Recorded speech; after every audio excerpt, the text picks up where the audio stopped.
മനസ്സിലായില്ല. ഞാൻ നന്ദനവർമ്മ. എങ്ങനെ വർമ്മ? നന്ദനവർമ്മ, കൊല്ലപ്പെട്ട തമ്പുരാട്ടിയുടെ ഇളയ സഹോദരൻ. അതുകൊണ്ട് തന്നെ ഈ പാലസിന്റെ ഏറ്റവും അടുത്ത അവകാശി. IPC 102. അവകാശം ആർക്കാണെന്ന തർക്കം കോടതിയിലാണല്ലോ. സാറ് വന്നത് ഇവിടെ എല്ലാം കൃത്യമായി നടക്കുന്നുണ്ടോന്ന് അറിയാൻ. 2 പഴയ ക്ലോക്കുകൾ കൃത്യമായി നടക്കുന്നില്ല, ബാക്കിയൊക്കെ കൃത്യമായിട്ട് നടക്കുന്നുണ്ട്. എനിക്ക് അവകാശമുള്ള മുതലിനെ കുറിച്ച് എനിക്ക് ആദ്യം കാണാതിരിക്കോ? റിസീവർമാര് ഭരിച്ച് നന്നാക്കിയ ചരിത്രമല്ല, നശിപ്പിച്ച ചരിത്രം എന്നുവരെ കേട്ടിട്ടുണ്ട്. അങ്ങനെയുള്ളവര് കാണും, പക്ഷെ ഞങ്ങൾ അത്രക്കാരല്ല. We are Mr. Cleans. ചക്കരക്കുടം കണ്ട അരിക്കാത്ത ഈച്ചകളുണ്ടോ? അരിക്കാത്ത ഈച്ച ആഫ്രിക്കയിലുണ്ട്, മണിയനീച്ച. ഉർമീസേ ഇല്ലേ? എന്തെങ്കിലും അവിഹിതം നടന്നു എന്നറിഞ്ഞാ ഞാൻ വേണ്ടത് ചെയ്യും. മഹാദേവർമ്മയ്ക്കും നാരായണക്കുറിപ്പിനും മാത്രമല്ല, എനിക്കും ഉണ്ട് മുകളിൽ പിടി. പിടി മുറുക്കി പിടിച്ചോടെ, കൈവിട്ടാ താഴെ പോകും, അതുകൊണ്ട് പിടിച്ചോണ്ടേ ഇരി. തമ്പുരാൻ ധൈര്യമായിട്ട് പോവാ. നിങ്ങൾ അവകാശികൾ ഭരിക്കുന്നതിനേക്കാൾ ഭംഗിയായിട്ട് ഞങ്ങൾ ഭരിക്കും, ലാഭം ഉണ്ടാക്കും. അത് സർക്കാരിലേക്ക് ഒരു പൈസ പോലും വെട്ടിക്കാതെ അടക്കുകയും ചെയ്യും. അങ്ങനെ തന്നെ നടന്നാ കൊള്ളാം. അല്ലെങ്കിൽ ഇപ്പൊ ഞാൻ ഇറങ്ങാം. ഇനി എപ്പ കേറും? Thank you sir. അനന്തം പറഞ്ഞോണ്ടേ നടക്കുന്നു, ഇല്ലെങ്കിൽ നന്ദനവർമ്മയുടെ സുന്ദരമർമ്മം ഞാൻ ഇടിച്ച് പിഴിഞ്ഞു കലയ്ക്ക്. ഒന്നും മിണ്ടാതിരിയടാ മഞ്ഞപ്രകാരം മാപ്പിളെ. ഒന്നുമില്ലെങ്കിൽ അവർ ഈ കൊട്ടാരത്തിന്റെ അവകാശികളാ. രാജഭരണമൊക്കെ പോയെങ്കിലും അവർ ചെയ്തിട്ടുള്ള നല്ല കാര്യങ്ങൾ നമ്മൾ ഒരിക്കലും മറക്കരുത്. So we have to respect them. Sorry sir. നിന്റെ ഒരു ഒടുക്കലത്തെ പഴം.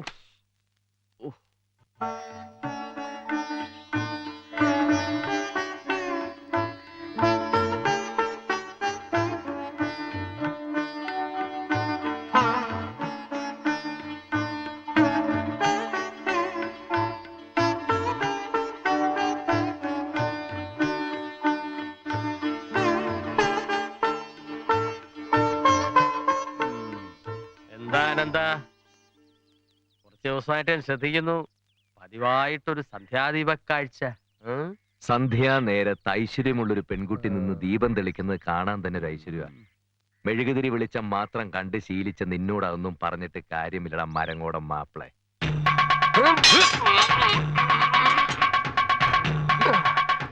ഇനി ദം പിടിക്കാൻ വയ്യ. പറഞ്ഞു തന്ന അടവുകൾ ഓർമ്മയില്ല. ഓർമ്മയുണ്ട്. തുടങ്ങാം. വാരി വലിഞ്ഞ് ഇടത് മാറി വലത് മാറി നിന്ന് തിരിഞ്ഞമർന്ന് വലിഞ്ഞൊഴിഞ്ഞ്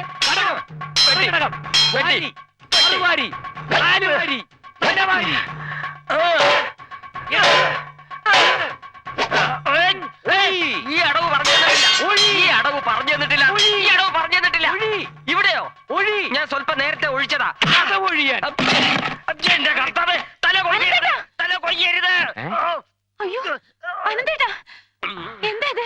എന്റെ കർത്താവേ, അങ്കക്കലി മൂത്ത് തല കൊയ്യാൻ നിന്നപ്പോഴാണല്ലോ സുഗന്ധി വന്ന് തലയിട്ടത്. നീ പേടിച്ചു പോയോ? ഞാൻ ഇവരെ കുറച്ച് നല്ല അടവുകൾ പറഞ്ഞു കൊടുക്കായിരുന്നു. അങ്ങനെ വാടും കത്തിയും കൊണ്ടുള്ള അഭ്യാസങ്ങളൊന്നും വേണ്ട. ഇത് വെറുതെ തമാശന് വേണ്ടിട്ടല്ലേ. നിങ്ങളിങ്ങനെ സംസാരിച്ച് കേൾക്കാതെ എന്റെ തല കൊയ്യ്. ഞാൻ പോയി കുളിക്കട്ടെ.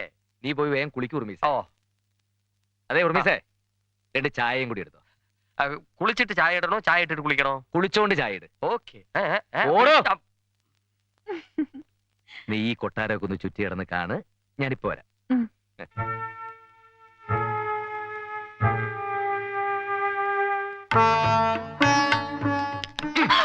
എങ്ങനെയുണ്ട് കൊട്ടാരൊക്കെ ചുറ്റിക്കണ്ട? അയ്യോ, ഇത്രയും വലിയ കൊട്ടാരത്തില് അനന്തേട്ട ഒറ്റയ്ക്കാ താമസിക്കുന്നേ? എന്റെ കൂടെ ആ പിശാശുണ്ട്. ചായ റെഡി. വിളിച്ച് കൂവണ്ട, ഹോട്ടലല്ല. നിന്നോട് ആരാ അങ്ങോട്ട് ചായ കൊണ്ടുവരാൻ പറഞ്ഞത്? വക്കീലല്ലേ പറഞ്ഞ ചായ ഇട്ടുകൊണ്ടുവരാൻ? ഇടാനല്ലേ പറഞ്ഞോളൂ, കൊണ്ടുവരാൻ പറഞ്ഞില്ലല്ലോ. ഓഹോ, ചായ ഇടാൻ പറയുമ്പോട്ടാണ്, കൊണ്ടുവരാൻ പറയുമ്പോ കൊണ്ടുവരണം. വേണം. എനിക്ക് രോഗം മനസ്സിലായി. ഞാനിപ്പോ കൊട്ടാരത്തിലെ കട്ടുറുമ്പായി മാറിയല്ലേ. സാറേ, കണ്ണാടി നന്നായാൽ ചങ്ങാതി വേണ്ടാത്തൊരു ചൊല്ലുണ്ടറിയോ? അയ്യേ, ഈ ചായയിൽ എന്തോ സോപ്പ് ചോദിക്കുന്നുണ്ടല്ലോ. കുളിച്ചോണ്ട് ചായ ഇട്ടാ പിന്നെ സോപ്പല്ലാതെ സോഡ ചോദിക്കൂ. ഞാൻ വക്കീലോ.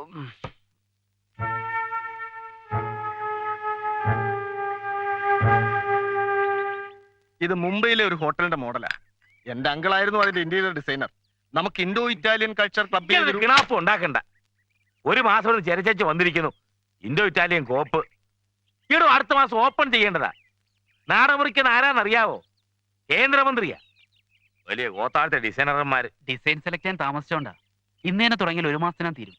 ഏത് ഡിസൈനാ വേണ്ടെന്ന് പറഞ്ഞാൽ അതൊക്കെ ഞാൻ പറഞ്ഞുതരാം. ഹോട്ടലിന്റെ പേര് നിങ്ങൾക്കറിയാവോ? New palace.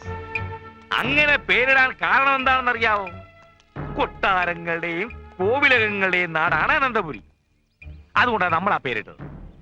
പേര് മാത്രം രാജകീയമായാ മതിയോ? പോരാ, അതിന്റെ ഗട്ടിലും മട്ടിലും ഒരു രാജകീയത വേണം. അകം കണ്ടാൽ കൊട്ടാരം തന്നെ ആയിരിക്കണം. സാർ എന്റെ കോസ്റ്റ് വർക്കൗട്ട് ചെയ്തുമ്പോ എത്ര ലക്ഷങ്ങളാവുമെന്ന്? അതിന് താൻ വേർക്കണ്ട. ലക്ഷങ്ങളല്ല, കോടികൾ വരും. എടോ, ഒറ്റാരി കിടക്കുമ്പോ കുളം തപ്പണ്ട കാര്യമുണ്ടോ?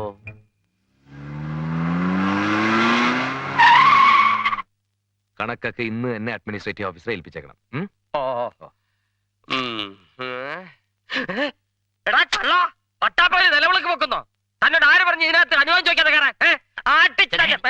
ഉറുമീസേ, എന്റെ അമ്മാവനാ. അല്ല, യവൻ കരുതി പല രാജാവും ആയിരിക്കുന്നല്ലേ? അല്ല, കൊട്ടാരം വിദൂഷകനാണെന്ന് വിചാരിച്ചു. ഇവനാരാ? മനസ്സിലായില്ല. എന്റെ ഗുമസ്തനാ ഉറുമീസ്. എനിക്കൊരു സഹായത്തിന് ഞാനിവിടെ ഒറ്റയ്ക്കല്ലേ, പിന്നെ ആശാൻ നല്ലൊരു കുക്കും കൂടിയാ. കുക്ക് നിന്റെ ഈ അമ്മാവനാ. എന്താ പറഞ്ഞേ? ഈ ബുക്ക് അമ്മാവന് കൊടുക്കട്ടേന്ന് ചോദിച്ചാ. അമ്മാവൻ വന്നിട്ട് ഒരുപാട് നേരമായോ? ആ, ഞാൻ വന്നിട്ട് കുറച്ചു നേരമായി. വന്നപ്പോ നിങ്ങളെ ആരും ഇവിടെ കണ്ടില്ല. എന്നാ പിന്നെ ഈ കൊട്ടാരൊക്കെ ചുറ്റിടന്ന് കണ്ടേക്കാവുന്ന. കണ്ടിടത്തോളം എങ്ങനെയുണ്ട്? കണ്ണു തള്ളിയോ? പറഞ്ഞു കേട്ടതിലും ഗംഭീരം, അത്യുഗ്രൻ. എല്ലാം നല്ല ഉരുപ്പടികളാണ്. ഈ മച്ചൊക്കെ പഴയ തേക്കിന്റെ കാതല. ഈട്ടിയാ? ഈട്ടിയാണോ? ആ, ഞാൻ പറഞ്ഞില്ലേ ഈട്ടി തന്നെ ആയിരിക്കും. പിന്നെ എങ്ങനെയൊക്കെ ഉണ്ട് ഭരണം? കുഴപ്പമില്ല, ഈ മാസം നല്ലൊരു തുക സർക്കാരിലേക്ക് അടയ്ക്കാൻ പറ്റുന്നതാണ് തോന്നുന്നത്. അപ്പൊ എന്റെ ശുപാർശ മോശമായില്ല. വരുമാനം ഇനിയും വർദ്ധിപ്പിക്കണം. അത് നമുക്കൊരു അന്തസ്സാ. ഞാനുമായിട്ട് ഈ സ്ഥാനത്തിന് പിട്ടുപലി ഉണ്ടാക്കിയവന്മാരുടെ മുഖത്ത് നോക്കി എനിക്ക് 4 വർത്തമാനം പറയണം. ഞാനും അതിനു വേണ്ടിയുള്ള ശ്രമത്തിലാണ് അമ്മാവ. ഞാനും. നീ ശ്രമിക്കണ്ട. ഇല്ലേ, നീ ഒരു ചായ ഇട്ടുണ്ടോ? അമ്മാവന് പോകാൻ ധൃതിയുണ്ട്. വിത്തൗട്ടല്ലേ? കണ്ടാൽ അറിയാം വിത്തൗട്ടാണെന്ന്. ഇല്ലാത്ത സമയമുണ്ടാക്കി ഞാനിപ്പോ ഇങ്ങോട്ട് വന്നത് നിന്നോട് വിശദമായിട്ടൊരു കാര്യം സംസാരിക്കാനാ. ഇനി അതങ്ങോട്ട് വെച്ച് കിട്ടിക്കൊണ്ട് പോകേണ്ട കാര്യമൊന്നുമില്ല. ശരിയാ, ഞാനത് അങ്ങോട്ട് പറയണമെന്ന് വിചാരിച്ചിരിക്കുകയായിരുന്നു. സുഗന്ധി എന്ത് പറഞ്ഞു അമ്മാവ? ഇത്തരം കാര്യങ്ങളെ പറ്റി അവളോട് അഭിപ്രായം ചോദിക്കേണ്ട കാര്യമൊന്നുമില്ല. ഞാൻ ഈ ചെയ്യുന്നൊക്കെ അവക്ക് വേണ്ടിട്ടല്ലേ. അവൾ എതിർപ്പൊന്നും പറയില്ല. ചായ റെഡി. ചൂട് ലേശം കുറവാ. അസല് ചായ, നല്ല കൈപ്പുണ്യം. ഈ തിരുവായ്മൊഴി മുദ്രപത്രത്തിൽ എഴുതി തരാവോ? ഗുമസ്തപ്പണി ഇല്ലെങ്കിൽ അവിടെ ഒന്ന് കുക്കായിട്ടെങ്കിലും നിൽക്കാമല്ലോ. അപ്പൊ നമുക്ക് എപ്പോ ആലോചിക്കാം? ആലോചിക്കാം.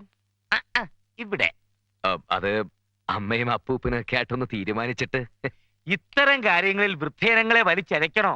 നിനക്ക് വിരോധമില്ലെങ്കിൽ ഇന്ന് രാത്രി തന്നെ ആവാം. ഇന്ന് രാത്രിയോ? അതിന് ചില ഒരുക്കങ്ങളൊക്കെ ഇല്ലേ അമ്മാവ? പിടിപിടിന്ന് ചെയ്യേണ്ട കാര്യമാണോ? എന്തോന്നൊരുക്കം? ഒരു ലോറി പിടിക്കണം, 2 ചുമട്ടുകാരെയും വിളിക്കണം. ചുമട്ടുകാരോ? ടൗണിലുള്ള നമ്മുടെ ഹോട്ടലിന്റെ പണി ഏതാണ്ട് തീർന്നു വരികയാണ്. അപ്പൊ ഇന്ത്യൻ ഡെക്കറേഷനും മറ്റുമായിട്ട് വിലപിടിപ്പുള്ള കുറെ സാധനങ്ങൾ നമുക്ക് ആവശ്യമുണ്ട്. ഇവിടെ ഇതൊക്കെ ഉള്ളപ്പോ നമ്മൾ എന്തിനാ കാശ് കൊടുത്ത് പുറത്തുനിന്ന് മേടിക്കുന്നത്? അതെങ്ങനെ ശരിയാവും അമ്മാവ? എന്താ ശരിയാകാത്തത്? ഈ കണ്ട ത്യാഗമൊക്കെ സഹിച്ച് നിന്നെ ഇവിടുത്തെ റിസീവർ ആക്കുന്നത് എന്തിനാണെന്ന് വിചാരിച്ചു? സർക്കാരിനെ നക്കാപ്പിച്ച സിറ്റിംഗ് ഫീസ് മേടിക്കാനോ? എടാ, ഒരു കേസ് 10 രൂപയ്ക്ക് കിട്ടിയവരോടാ നിനക്ക് ഇതിന്റെ 10 ഇരട്ടി. ഇത് നിയമവിരുദ്ധം അമ്മാവ, അല്ലേ ഓർമ്മിസേ? IPC 304. എന്നാൽ എന്നോട് അഭിപ്രായം ചോദിച്ച സ്ഥിതിക്ക് ഞാൻ പറയാം. കൊട്ടാരം വക സാധനങ്ങൾ ഓസിനടിച്ചു മാറ്റുന്നത് നിയമവിരുദ്ധം. യാതൊരു മാനദണ്ഡവുമില്ലാതെ മരങ്ങൾ മുറിച്ചു നീക്കുന്നത് പ്രകൃതി വിരുദ്ധം. എന്നാലും നാറാമോൻ പറഞ്ഞ കാര്യമുണ്ട് കേട്ടോ. എന്തെങ്കിലും അവിഹിതം നടത്തിയാലേ വിഹിതം കൈവരൂ. വക്കീലിന് ബുദ്ധിയില്ലെങ്കിലും ഗുമസ്തന് ബുദ്ധിയുണ്ട്. കിട്ടാവുന്ന അത്ര ഇവിടുന്ന് അടിച്ചു മാറ്റണം. ലേശം ബുദ്ധിമുട്ടുള്ള കാര്യമാവാ. ഇവിടെയുള്ള സാധനങ്ങളും തടികളൊക്കെ സർക്കാർ ലിസ്റ്റിൽ പെടുത്തിയിട്ടുള്ളതാ. എന്തെങ്കിലും ഒന്ന് നഷ്ടപ്പെട്ട സമാധാനം പറയേണ്ടത് ഞാനാ. അതിന് സമാധാനം പറഞ്ഞ വഴികളൊക്കെ ഞാൻ നേരത്തെ കണ്ടുവച്ചിട്ടുണ്ട്. നിയമം ഉണ്ടാക്കിയപ്പോ തന്നെ അതിന്റെ പഴുതുകൾ ഉണ്ടാക്കി വെച്ചിട്ടുണ്ട്. Loop holes. നേരത്തെ പരിചയപ്പെടാൻ കഴിയാത്തതിൽ ഇപ്പോൾ എനിക്ക് വിഷമം തോന്നുന്നു മുതലാളി.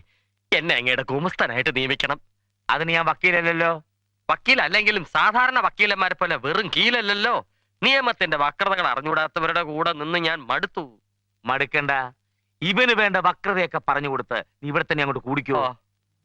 അനന്ത, ആദർശം കൊണ്ടൊന്നും ജീവിക്കാൻ കഴിയില്ല. ഇല്ലാത്തവന്റെ മുതലൊന്നും അല്ലല്ലോ, സർക്കാരിലേക്ക് കണ്ടുകെട്ടി പോകേണ്ട മുതലല്ലേ. പോയിന്റ്. ഇതൊക്കെ ഞാൻ ഇവിടുന്ന് കൊണ്ടുപോകുന്നത് എന്റെ നേട്ടത്തിന് വേണ്ടിയല്ല. ഉണ്ടുപടുത്തവൻ എന്തിനാണ് ഉരുള? എന്റെ സമ്പാദ്യം എന്ന് പറയുന്നത് നിനക്കൂടി അവകാശപ്പെട്ടതാണ്. ലോറിയും പണിക്കാരും ഇന്ന് രാത്രി ഇവിടെ എത്തും. സാധനങ്ങൾ നിറച്ച വണ്ടി ഇവിടുന്ന് വിടണോ അതോ കാലി വണ്ടി വിടണോ എന്ന് നീ തീരുമാനിക്കും. അതെ. ഓ, എന്തൊരു മഹാൻ.